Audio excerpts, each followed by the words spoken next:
লাখো মুসল্লির সমাগমে টঙ্গীর তুরাগ তীরে চলছে বিশ্ব ইজতেমার দ্বিতীয় পর্ব।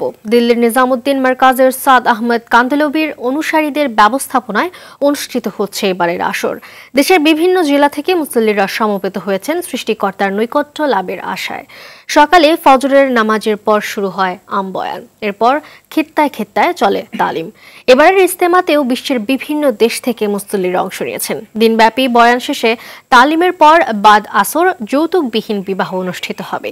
আগামীকাল আখিরি মোনাজাতের মধ্য দিয়ে শেষ হবে ইজতেমার দ্বিতীয় বা শেষ পর্বের আসর।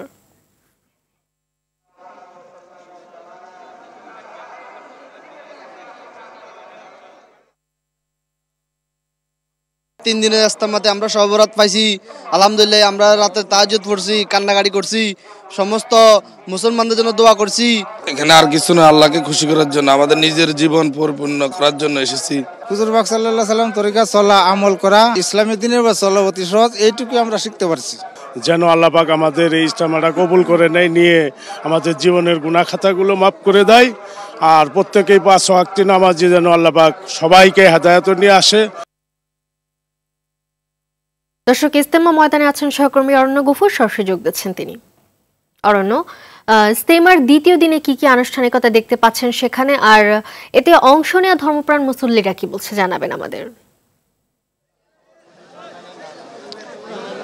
মালিহা, আজকে ইজতেমার দ্বিতীয় দিন এবং বাদ ফজর মাওলানা সাদের ছোট ছেলে ইলিয়াস বিন সাদের বয়ানের মধ্য দিয়ে কিন্তু আজকের আনুষ্ঠানিকতা শুরু হয় এবং তিনি দীর্ঘ প্রায় 2 ঘন্টার বেশিক্ষণ বয়ান করেছেন, যেখানে দাওয়াত তাবলিগের মেহনতের ব্যাপারে তিনি উচ্চকিত ছিলেন এবং পাশাপাশি আচার আচরণ, আদব কায়দার ব্যাপারেও কিন্তু তিনি যথেষ্ট পরিমাণ জোর দিয়ে বক্তব্য দিয়েছেন।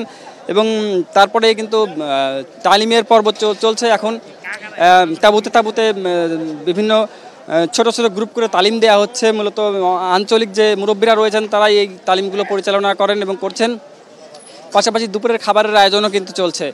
তো সার্বিকভাবে এখানকার যে পরিবেশ, যে ব্যাপারটা ছিল, যে গুজব ছিল কিছু এখানে কোনো অঘটন ঘটতে পারে, সেই ব্যাপারটা কিন্তু মোটেই কোনো দৃশ্যমান নয়। বরং আমরা কিছুক্ষণ আগে গাজীপুর মহানগর পুলিশ কমিশনার কথা বলেছেন আমাদের সঙ্গে। তিনি জানিয়েছেন যে গতকাল যে গুজব ছড়িয়েছিল একজন ব্যক্তি, তাকে কিন্তু পুলিশ হেফাজতে নেওয়া হয়েছে এবং তাকে জিজ্ঞাসাবাদ চলছে মূলত কী কারণে তিনি এই গুজবটি ছড়িয়েছিলেন। এছাড়া পাশাপাশি আপনি জানেন যে আগামীকাল কিন্তু আখেরি মোনাজাত শুরু হবে এবং আখেরি মোনাজাত হবে দুপুর 12টায় এবং তার জন্য আলাদা করে প্রস্তুতি নিয়েছে প্রশাসন এবং ইজতেমা কর্তৃপক্ষ। এবং আখেরি মোনাজাত পরিচালনা করবেন মাওলানা সাদের বড় ছেলে ইউসুফ বিন সাদ। এবং এই যে ইজতেমা চলছে এবং আমরা মুসল্লিদের সঙ্গে কথা বলেছি, তারা আসলে বলছেন যে এখানে সারা বছরের জন্য যে অনুপ্রেরণার জায়গা, সেই জায়গাটা মূলত এখান থেকে তারা রসদটা জোগাড় করে থাকেন এবং এখানকার যে বয়ানগুলো হয়, এখানকার যে তালিমগুলো হয়, সেই তালিমগুলো শিখে তারা বাকি বছরগুলোতে মানুষের কাছে দাওয়াত নিয়ে যান, সেই পদ্ধতি প্রয়োগ করার চেষ্টা করেন এবং তার মাধ্যমে মানুষকে দিনের পথে আনা, মানুষকে ব্যক্তিগত আমল আখলাক পরিশুদ্ধ করা, সেই ব্যাপারটাই তারা জোর দিয়ে থাকেন। তো সব মিলিয়ে এখান থেকে তারা এই রসদটা সংগ্রহের চেষ্টা করছেন এবং পারস্পরিক মহামেলাতের ভিত্তিতে সামনের দিনগুলোতে যাতে একতাবদ্ধ হয়ে তারা ইজতেমা করতে পারেন, সেই আশাটাও কিন্তু তারা করছেন। মালিহা, ধন্যবাদ আপনাকে।